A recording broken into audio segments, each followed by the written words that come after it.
বিসমিল্লাহির রহমানির রহিম। সমস্ত প্রশংসা একমাত্র আল্লাহ তাআলার জন্য। আমরা তারই প্রশংসা করি, তারই সাহায্য প্রার্থনা করি এবং তারই কাছে ক্ষমা চাই। দরুদ ও সালাম বর্ষিত হোক আমাদের প্রিয় নবী হযরত মুহাম্মদ সাল্লাল্লাহু আলাইহি ওয়াসাল্লামের ওপর, তার পরিবারবর্গ, সাহাবায়ে কেরাম এবং কিয়ামত পর্যন্ত তার অনুসারীদের ওপর। প্রিয় দর্শক, আজ আমরা এমন একটি বিষয় নিয়ে আলোচনা করব যা শুনলে প্রতিটি মুমিনের হৃদয় কেঁপে ওঠে। এমন একটি ফিতনার কথা যার ব্যাপারে আল্লাহ রাসূল সাল্লাল্লাহু আলাইহি ওয়াসাল্লাম বারবার তার উম্মতকে সতর্ক করেছেন। সেই ফিতনার নাম হল মসিহ দাজ্জালের ফিতনা। রাসূলুল্লাহ সাল্লাল্লাহু আলাইহি ওয়াসাল্লাম বলেছেন, হযরত আদম আলাইহিস সালামের সৃষ্টি থেকে কিয়ামত পর্যন্ত দাজ্জালের ফিতনার চেয়ে বড় কোনো ফিতনা পৃথিবীতে আসবে না। তাই প্রত্যেক নবী তার জাতিকে দাজ্জালের ব্যাপারে সতর্ক করেছেন এবং আমাদের প্রিয় নবী মুহাম্মদ সাল্লাল্লাহু আলাইহি ওয়াসাল্লামও তার উম্মতকে এ বিষয়ে বিস্তারিতভাবে শিক্ষা দিয়েছেন। রাসূলুল্লাহ সাল্লাল্লাহু আলাইহি ওয়াসাল্লাম আরও বলেছেন, এমন এক সময় আসবে যখন দ্বীনের ওপর অটল থাকা হবে জ্বলন্ত অঙ্গার হাতে ধরে রাখার মতো কঠিন। এই কথার অর্থ হল, চারদিকে গুনাহ, অন্যায়, হারাম এবং বিভ্রান্তি এত বেশি ছড়িয়ে পড়বে যে একজন মানুষ যদি আল্লাহর আনুগত্যে অটল থাকতে চায় তবে তাকে অনেক বাধা ও কষ্টের মুখোমুখি হতে হবে। কিন্তু সুখবর হল, যে ব্যক্তি এই কঠিন সময়েও আল্লাহকে ভয় করবে, সালাত কায়েম করবে, কুরআন তিলাওয়াত করবে এবং গুনাহ থেকে নিজেকে রক্ষা করবে, আল্লাহ তাআলা তাকে কখনো একা ছেড়ে দেবেন না। দাজ্জালের আগমনের আগে পৃথিবীতে সবচেয়ে বড় যে পরিবর্তন দেখা যাবে তার একটি হল ফিতনার ব্যাপক বিস্তার। মানুষের হৃদয় দুনিয়ার ভালোবাসায় ভরে যাবে। আখিরাতের কথা খুব কম মানুষ স্মরণ করবে। মানুষ অর্থ, সম্পদ, পদ পদবী এবং খ্যাতির পেছনে এমনভাবে ছুটবে যে আল্লাহর স্মরণ করার সময়ও পাবে না। 5 ওয়াক্ত সালাতকে অনেকেই গুরুত্ব দেবে না। কুরআন ঘরে থাকবে, কিন্তু কুরআনের শিক্ষা মানুষের জীবনে থাকবে না। মানুষ বাহ্যিকভাবে উন্নতি করবে, কিন্তু অন্তর থেকে আল্লাহ ভীতি কমে যাবে। এটাই শেষ যুগের অন্যতম বড় আলামত। আরেকটি বড় আলামত হল মিথ্যার ব্যাপক প্রসার। এমন এক সময় আসবে যখন মানুষ নিজের স্বার্থের জন্য সহজেই মিথ্যা বলবে। ব্যবসায় মিথ্যা, কথাবার্তায় মিথ্যা, সাক্ষ্যে মিথ্যা, এমনকি দ্বীনের বিষয়েও মিথ্যা প্রচার করা হবে। একজন সত্যবাদী মানুষকে অনেক সময় বোকা মনে করা হবে, আর প্রতারক ও মিথ্যাবাদীরা সমাজে সম্মান পাবে। কিন্তু একজন মুমিন কখনো ভুলে যেতে পারে না যে আল্লাহ তাআলা সব কিছু দেখছেন এবং কিয়ামতের দিন প্রতিটি কথার হিসাব দিতে হবে। প্রিয় দর্শক, আজ যদি আমরা নিজেদের দিকে তাকাই তাহলে একটি প্রশ্ন আমাদের সবার সামনে দাঁড়ায়। আমরা কি সত্যি কুরআন ও সুন্নাহ অনুযায়ী জীবন পরিচালনা করছি? আমরা কি 5 ওয়াক্ত সালাত যথাসময়ে আদায় করছি? আমরা কি হালাল ও হারামের পার্থক্য মেনে চলছি? আমরা কি প্রতিদিন আল্লাহর কাছে তাওবা করছি? যদি উত্তর না হয়, তাহলে আজই ফিরে আসার সময়। কারণ আমরা জানি না আমাদের মৃত্যু কখন হবে। আমরা জানি না আগামীকাল সূর্যোদয় আমরা দেখতে পারবো কিনা। তাই বুদ্ধিমান সেই ব্যক্তি যে আজ থেকেই নিজের আমল সংশোধন করে এবং আল্লাহর সন্তুষ্টি অর্জনের চেষ্টা করে। আল্লাহ তাআলা আমাদের সবাইকে দাজ্জালের ফিতনা সহ সব ধরনের ফিতনা থেকে হিফাজত করুন।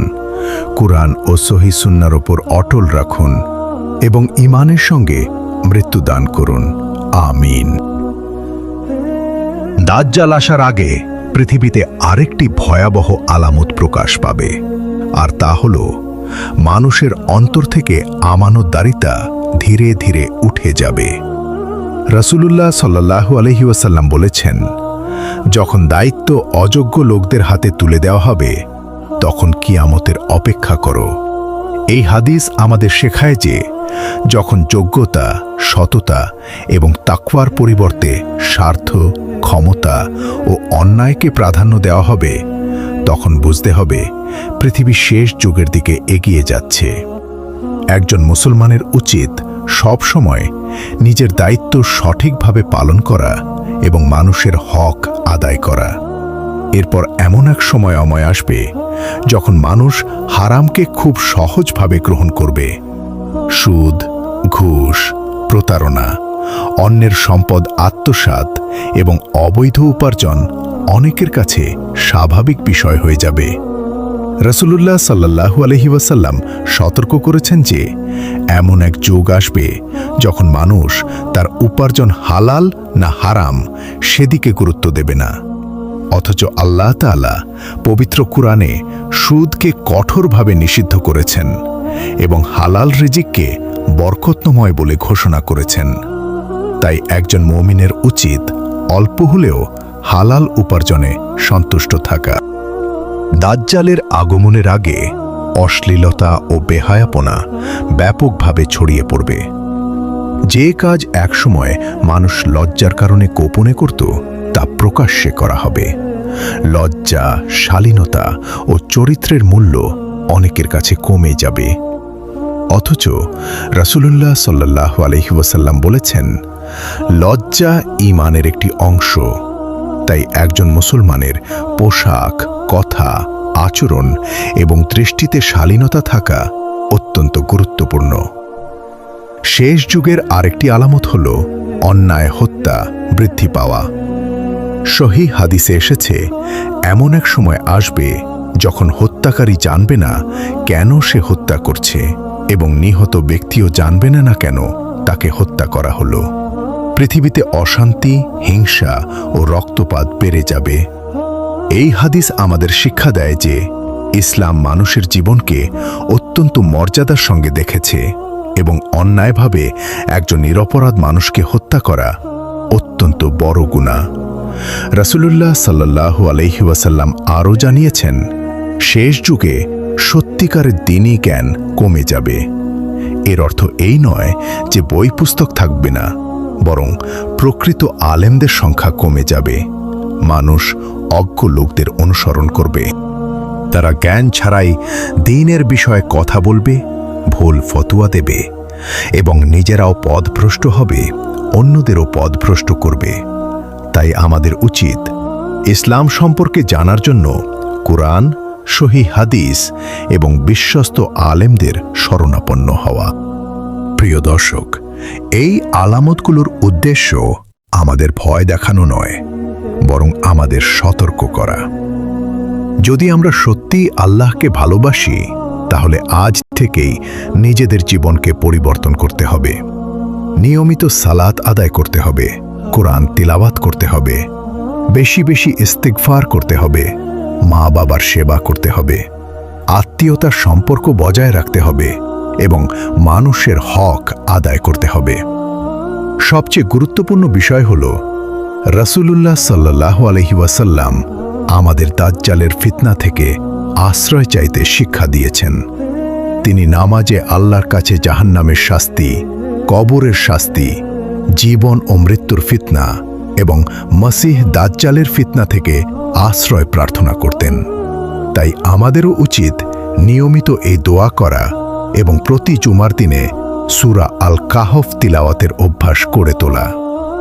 সহিহ হাদিসে সূরা আল কাহফের প্রথম 10 আয়াত, অন্য বর্ণনায় শেষ 10 আয়াত দাজ্জালের ফিতনা থেকে সুরক্ষার উপায় হিসেবে উল্লেখ করা হয়েছে। প্রিয় দর্শক, আজকের এই আলোচনা থেকে আমরা জানতে পারলাম দাজ্জালের আগমনের আগে পৃথিবীতে একের পর এক ফিতনা, বিভ্রান্তি এবং নৈতিক অবক্ষয় ছড়িয়ে পড়বে।